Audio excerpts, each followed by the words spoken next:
So in the course of the scientific study on the effect of meditation, I also came to meet another neuroscientist called Tanya Singer. She's a German scientist, and she's one of the world specialists of empathy.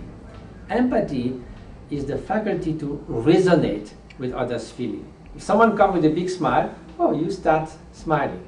If someone suffers, you feel some of the suffering. And it turns out, if you study the brain, that empathy with suffering, for instance, if you really empathize with someone who is suffering, the area that registers suffering in the brain is activated in the same way, in the same area that the person who is suffering. So it is real suffering. What happens? If you are a caregiver, whether a nurse, a doctor, taking care of ailing patients, of your old elderly parents, if you constantly resonate with them, it's a challenge. It can be a kind of a burden.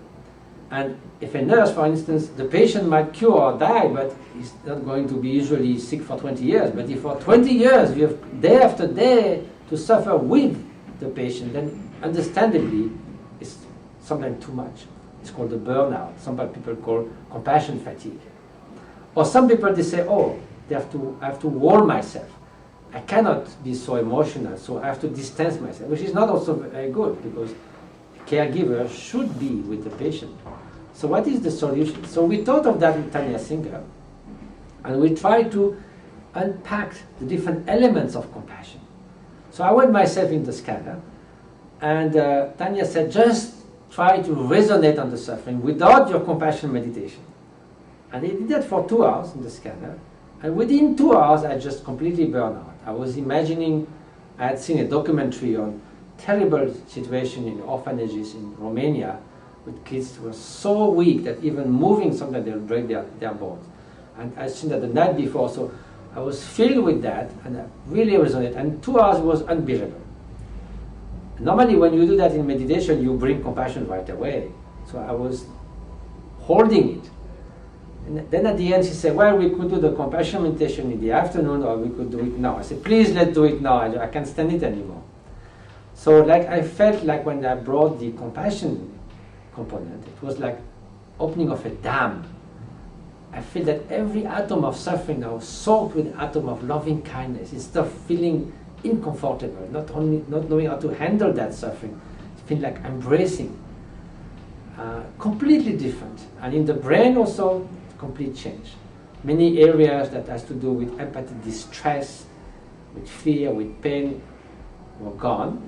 And you could see the perception of others suffering, but with a lot of wholesome feelings at the same time. So we got the idea together that there's no such thing as compassion fatigue, but only empathy fatigue. And that stand-alone empathy, just empathy, leads to burnout.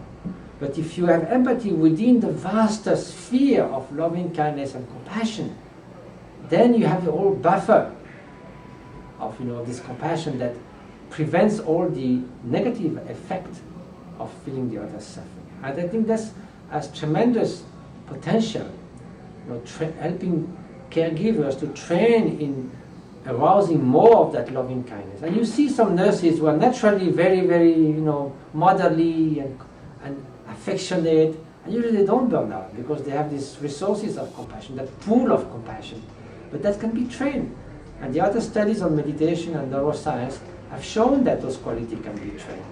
So I think this is a wonderful way that possibly meditation could contribute something to society in collaboration with science.